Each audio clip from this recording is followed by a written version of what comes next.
शरीरं स्वरूपं तथा वा कळत्रं यसच्चारुचित्रं घनं मेरुतुल्यं मनस्सेन लग्नं गुरोरङ्घ्रिपद्मे ततः किं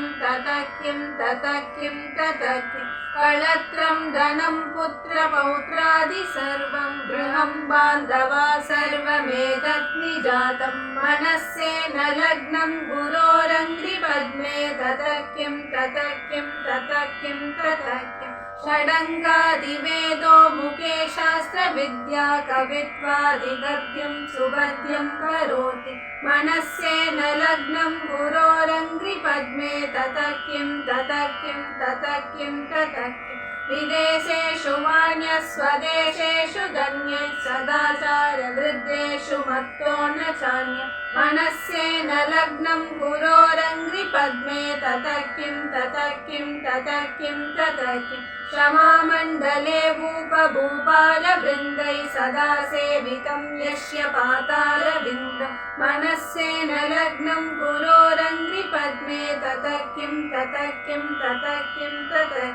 यशो मे गदं दिक्षु दानप्रदापात् जगद्वस्तु सर्वं करे यत्प्रसादात् मनस्सेन लग्नं गुरोरङ्घ्रिपद्मे ततः किं न भोगेन योगेन वा वाजिराजौ न कान्तामुखेनैव विद्येषु चित्तं मनस्सेन लग्नं गुरोरङ्घ्रिपद्मे ततः किं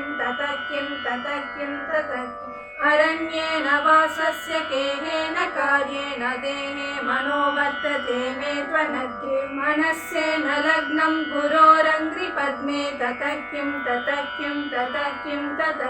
गुरोरष्टकं यः पठेत् पुण्यदेही यदिर्भूपतिर्ब्रह्मचारी च गेः लभेद्वाञ्छितार्थं पदं ब्रह्मसंज्ञं पुरोरुक्तवाक्ये मनो यस्य लग्नम्।